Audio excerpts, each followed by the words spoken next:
Sulit ba talagang bimahe ng mahigit 100 kilometers para lang makarating sa isa sa pinakasikat na riding destination sa Cavite, ang Kibiang Tunnel? Tara, alamin natin. Hello sa inyo mga ya, welcome sa panibago nating series na Sulit nga ba? Para. dito pupuntahan natin ang iba't ibang riding destinations at hahatulan natin kung sulit nga ba silang dayuhin, lalo na kung manggagaling ka pa sa malayo. At ang una nating hahatulan ay ang Kibiang Tunnel sa Maragondon, Cavite. From San Pablo, Laguna tayo manggagaling, kaya hindi ito yung tipong quick ride lang. Mahigit 105 kilometers ang biyahe papunta. Kaya ride out na tayo ng 5 AM para tayo ng mga kasama natin.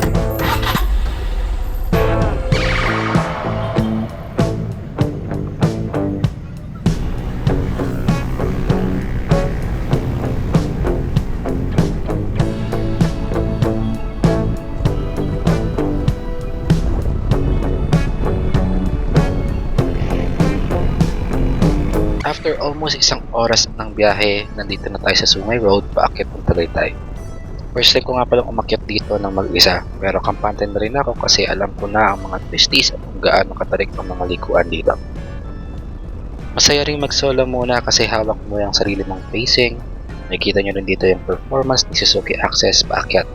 Wala akong angkas kaya medyo hataw para makahabol sa meetup. Pero syempre, defensive driving friend tayo as always.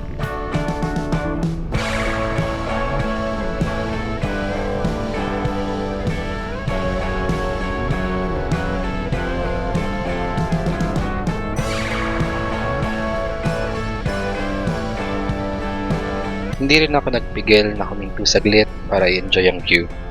Kung gusto nyo magpa-picture, isa rin itong tambayan ng mga photographers. Kaso dahil maaga pa, wala pa silang nakaabang.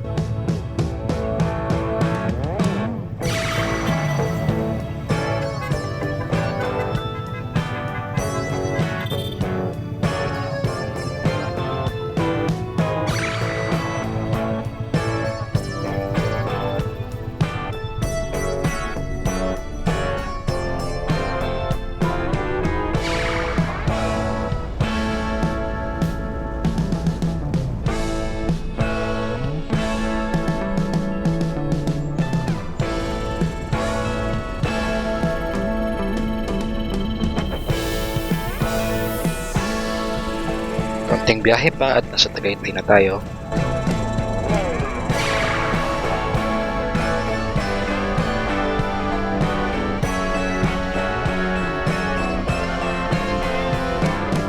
Nag-stop over muna ako para magpahinga at mag-update sa group. Bonus pa, may pusa akong nakita na stuck sa gitna ng kalsada. Kawawa naman. After nun, syempre nag-story muna ako sa Facebook para magyabang. Tapos, rekta na tayo papuntang marathon doon para kitain ang mga tropa natin sa Pinoy Suzuki Access Club. Sila rin yung kasama natin sa last video.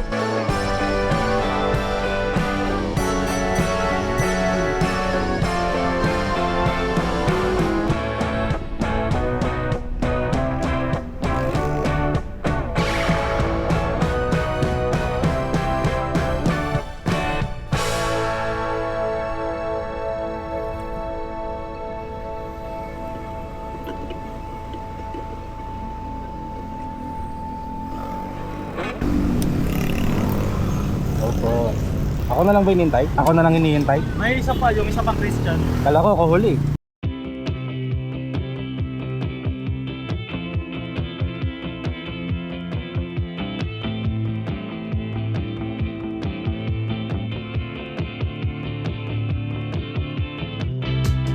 Pagkatapos namin kumain, take off na agad papunta sa Kibiang.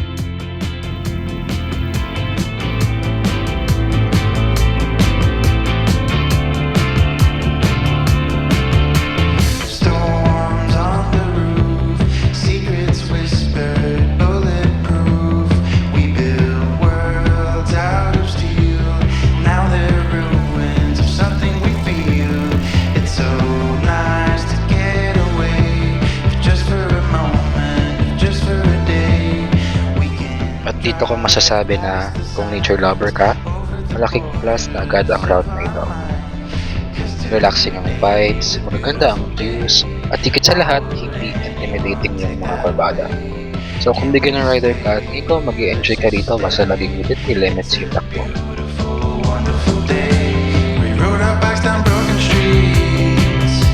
We chased the sun, chased the sun. The day was great, we made it shine. And you were mine, you were mine. The world outside can fall apart. I don't care,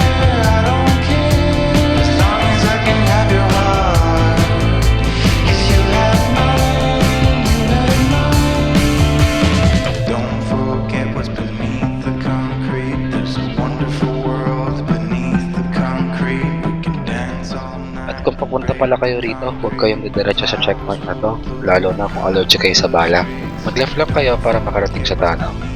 Concrete is coming through the cracks of through the concrete. We can dance all night, break the concrete. Flowers will bloom and cover the streets. At eto na nga, ang Kibiang Tunnel. Why would anyone take that away? Can we stay? Let's just stay. It's a beautiful, wonderful day. We rode our bikes down broken streets. We chased the sun, chased the sun. The day was great, we made it. Masaya ang atmosphere dito. Maraming riders, maraming nagpapakuha ng picture at maayos naman ang sistema. Pila lang ng maayos at hintayin yung turn nyo. Buti na lang, medyo maluwag nung dumating kami kaya pinayagan pa kami pumarang saglit para sa group picture. Mission accomplished. Pagkatapos ng tunnel may narekomenda sa amin ang isang lokal na beach, ang Patungan Beach. Kaya naisip naming subukan. Habang pababa, napansin ko na ang dami niyang busina sa part na to. Hindi ko alam kung bakit, pero dahil sa show climber ako, makimusina na rin ako. Comment nyo nga kung alam nyo kung bakit.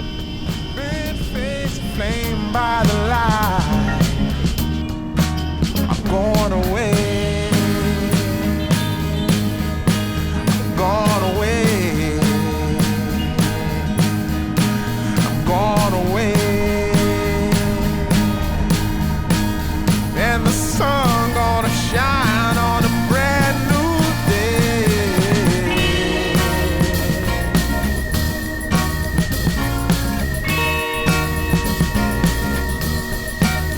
Must be somewhere. Welcome me into the fold. Blooming flowers, as much as I can hold. I'm gone away. I'm gone away. I'm gone away. Pagdating namin, nalaman namin hindi pala pwedeng ipasok ang motor kung hindi ka lokal. Kaya lang tayo silang tayo papunta dun sa beach. Brand new day for love. Brand new day. Brand new day for love. Sa totoo lang, medyo na-disappoint kami. Walang kuryente, may additional bayad pa kung gusto mong mag-rent ng generator, at nasusulok pa yung cottage kaya medyo mainit at walang hangin. Kaya napag-desisyon na namin lumipat na lang sa original naming target na beach. Hindi lahat ng recommendations panalo at okay lang yun.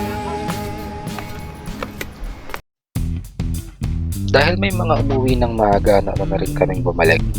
This time, dumaan kami sa Sampaloc Road.